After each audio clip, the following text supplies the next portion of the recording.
Single parents raising happy, healthy children.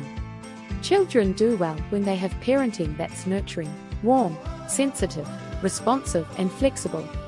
This is regardless of how many parents they have in their lives. And regardless of your family arrangements, you can help your child grow and develop well by 1. Thinking about how to meet your child's needs. 2. Staying calm and managing your own emotions and responses. 3. Getting information that helps you feel confident about parenting. 4. Getting support from family and friends.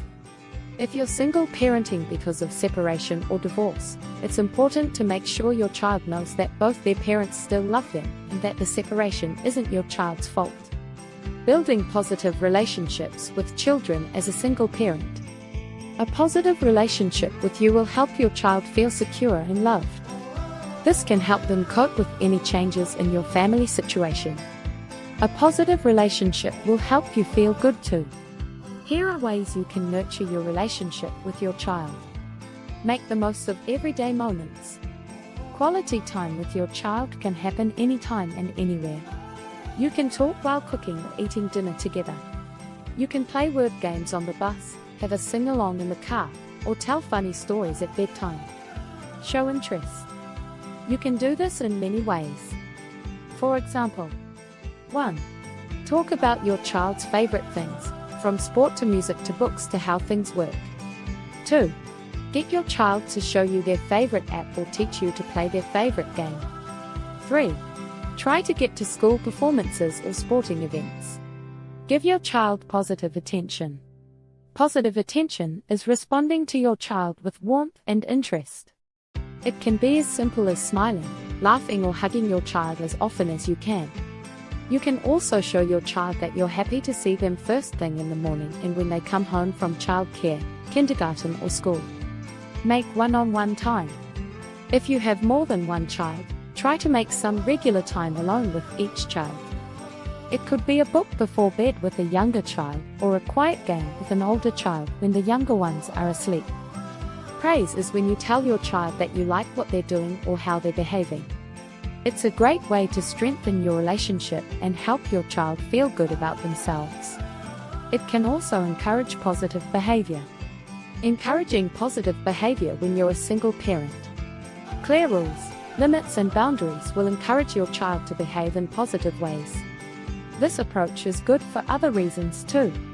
It helps your child feel safe and secure, and it helps you behave consistently towards your child. And when your child feels safe and has consistency from you, it can help them cope with other changes in their lives. Here are some ideas for encouraging positive behavior and helping your child feel safe and secure. Set clear rules. Talk with your child about the family rules and consequences that apply when they're with you. Family rules are positive statements about how you want to behave towards each other. Rules can help everyone in your family get along better and make your family life more positive and peaceful. It's okay if your rules are different from those of your child's other parent. Try to be consistent. If your family has experienced a separation or other major change, you might feel reluctant to follow through on rules and consequences. You might feel that your child has been through enough. But if you guide your child's behavior in a consistent way, it sends the message that some things, like the rules, don't change. This not only encourages positive behavior, but it also gives your child the security and consistency they need. Use routines. Routines encourage positive behavior because they make it clear who should do what, when, in what order, and how often. They also help family life run smoothly.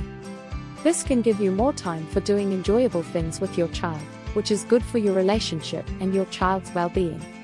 Tune into feelings. Your child might be feeling some strong emotions, like frustration, anger, shame, or grief. Helping your child understand and manage their emotions can be a way of guiding them towards positive behavior. And if your child is sometimes overwhelmed by their emotions, you can help them calm down. Try timing for toddlers, calming down steps for children, and calming down steps for preteens and teenagers. If you're single parenting because of a recent separation, you might see some difficult behavior from your child. For example, Some children might have more tantrums or argue more often. If you're worried about your child's behavior, a good first step is speaking to your child's GP, child and family health nurse or educator. Being kind to yourself. As a single parent, you might sometimes be hard on yourself. You might compare yourself to other parents and judge yourself harshly. Self-compassion is about being kind to yourself and remembering that you're doing your best, even when things aren't going to plan. Self-compassion supports your mental health and well-being. It helps you feel less stressed and anxious so that you're better able to give your child what they need to grow and develop well. Self-compassion starts with noticing your feelings. If you're being hard on yourself, the next step is to remind yourself that raising children is a big job. It's okay to find it hard and need help. The last step is just to say something kind to yourself. Like other parents find this hard too, I'm not alone. If you're finding it difficult to be kind to yourself, it's a good idea to speak to your GP. They can refer you to support services. As a single parent, your positive attitude, strength and determination can give your child an example that lasts for life. You can show your child that you can keep going, even when things are difficult. Handling your feelings and grown-up issues. Parents in all families can feel sad, angry or upset in times of stress. When this happens, it's important to let your child know that you love him and that your feelings and reactions are not about them. It's also good to reassure your child that things will get better, that you have people who can support you, and that you'll be there for them. If your child is old enough to understand, try being clear, direct and honest about what's bothering you, but without too much detail. For example, I had a bad day at work today. I'm in a grumpy mood. Expressing your feelings helps children learn to express their own. As a general rule, keep grown-up issues out of discussions with your child. Adult problems, like financial concerns, relationship problems or conflict with your child's other parent, can make children feel very anxious. It's best to use your own support network. Looking after yourself. When you're focused on looking after a child, you might forget or run out of time to look after yourself. But looking after yourself physically, mentally and emotionally is good for you and good for your children. An essential part of looking after yourself as a single parent is getting support. It's a good idea to think about who you can call on for help when you need it, and what types of support the people around you can offer. It might be practical help with day-to-day tasks, emotional support for you, or information and advice.